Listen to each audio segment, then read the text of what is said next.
ছিলেন আইসক্রিম বিক্রেতা, হঠাৎই হয়ে গেলেন বিখ্যাত কবিরাজ। কুরআনের ভুল ব্যাখ্যা দিয়ে চালাচ্ছেন চিকিৎসা। ব্রাহ্মণবাড়িয়া নাসিরনগর উপজেলার চাপড়তলা ইউনিয়নের কালিউতা গ্রামে ঝাড়ফুকের নামে বন্ড কবিরাজ জুনায়েদের ভুয়া চিকিৎসা। গত 3 মাস আগেও সে ছিল একজন সফল আইসক্রিম বিক্রেতা। হঠাৎ করেই বিখ্যাত কবিরাজ বলে নিজেকে দাবি করছে জুনায়েদ। কবিরাজ জুনায়েদের কাছে তার এমন চিকিৎসার কথা জানতে চাইলে সে জানায় তার এক জিন মামার কাছ থেকে সে এমন বিদ্যা অর্জন করে সে চিকিৎসা দিচ্ছে।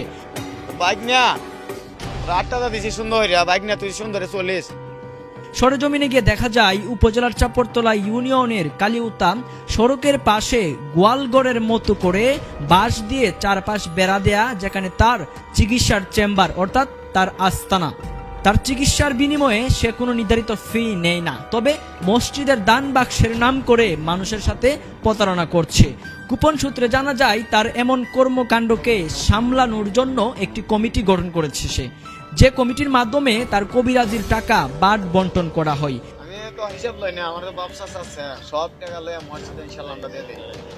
তার চিকিৎসার মূল মন্ত্র হলো ফু এবং কুরআনের সূরা, কিন্তু হাস্যকর হলেও সত্য, সে কুরআন পড়তে পারে না। তার এমন বন্ড চিকিৎসায় যেন কোনো ব্যাঘাত না ঘটে, সেজন্য তার এলাকায় প্রত্যেক পয়েন্টে পয়েন্টে তার লোক রেখেছে। সরেজমিনে গিয়ে দেখা যায় তার কাছে সেবা নিতে আসা কিছু রোগীদের ঝাড়ফুঁক করছে জুনায়েদ।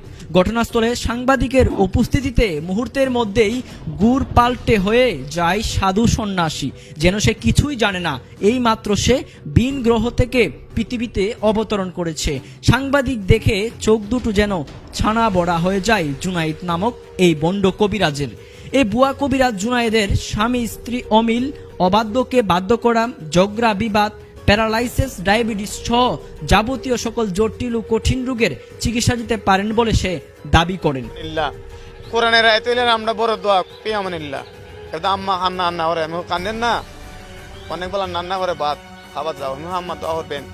রেনে ভেনে বহুত বকছি, সামনে দেখছি মরে বলারে বালাচেরি ব্যবসা করে রে, ফিসে আঙ্গুল মারতে করে রেন দিস না।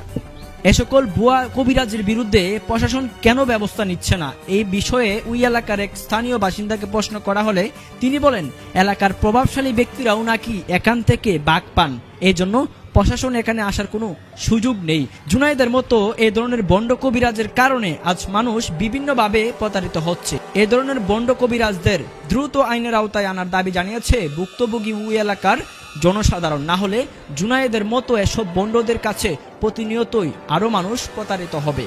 তুফাজ্জল মিয়া, বিএন নিউজ, নাসিরনগর।